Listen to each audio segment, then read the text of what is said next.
শীতের দিনের দারুণ মজার একটি পিঠা, সেটি হলো চিতই পিঠা। আর এই চিতই পিঠার রেসিপিটি আমি খুব সহজভাবে আপনাদের সাথে শেয়ার করব। আশা করি রেসিপিটি আপনাদের কাছে ভালো লাগবে। খুব সহজভাবে আপনারাও ঘরে তৈরি করে নিতে পারবেন এই চিতই পিঠা। এখানে আমি মাত্র 3টি উপকরণ দিয়ে এই রেসিপিটি তৈরি করব। চলুন ভিউয়ার্স, দেখে নিয়ে যাক। প্রথমে একটি ব্লেন্ডার জারে আমি 2 কাপ ভাত নিয়ে নিয়েছি।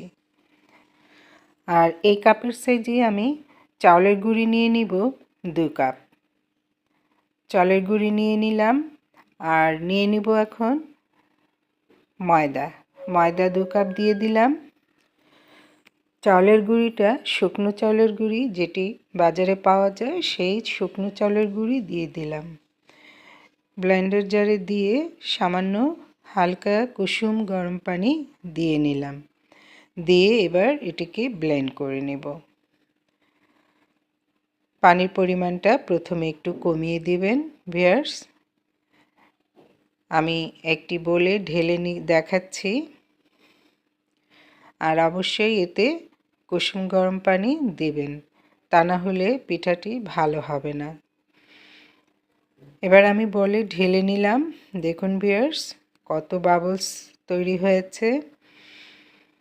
এবার এইটিকে আমি নেড়েচেড়ে আপনাদেরকে দেখাচ্ছি। খুব একটা পাতলাও হবে না, আবার খুব একটা ঘনও হবে না। এভাবে আমি কিছুটা সময় নাড়তে থাকব। এতে করে পিঠাতে অনেক ছিদ্র তৈরি হবে। আর এই ছিদ্রযুক্ত চিতই পিঠা খেতে কে না পছন্দ করে। ভিউয়ার্স, স্বাদ মতো লবণ দিয়ে দিলাম। আর দিয়ে দিব বেকিং পাউডার আধা টেবিল চামচ। এতে করে পিঠাটাকে বেশ নরম রাখবে। এবার একটি চিতই পিঠার হাঁড়ি বসিয়ে দিলাম। সেটি ভালো করে ধুয়ে পরিষ্কার করে নিয়েছিলাম। এভাবে আমি 2 চামচ দিয়ে দিলাম। দেখুন, ঢেকে দিলাম।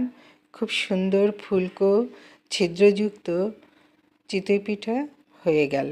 এই যে আমি কিভাবে সহজভাবে তুলে নিচ্ছি। দেখলেন তো ভিউয়ার্স, এই পিঠা যে কেউ তৈরি করে নিতে পারবে।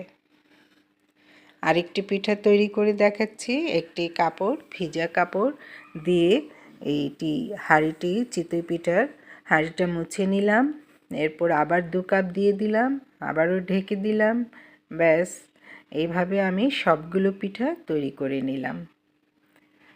আপনারা এই পিঠাগুলো যে কোনো ভর্তা দিয়ে খেতে পারেন। সরিষা ভর্তা, শুটকি ভর্তা, ধনিয়া পাতা ভর্তা, এমনকি মাংস দিয়েও খেতে পারেন। তো ভিউয়ার্স, ভিডিওটি ভালো লাগলে পেজটি ফলো দিয়ে একটি লাইক কমেন্ট করে দিবেন। কে কোথা থেকে দেখছেন জানাবেন। আর যারা ইউটিউব চ্যানেল থেকে দেখছেন তারা চ্যানেলটি সাবস্ক্রাইব করে পাশে থাকা বেল আইকনটি প্রেস করে দিবেন। এই শীতে আপনিও বাসায় একবার ট্রাই করুন। তো ভিউয়ার্স, পরবর্তী রেসিপিতে দেখা হবে। আসসালামু আলাইকুম, আল্লাহ হাফেজ।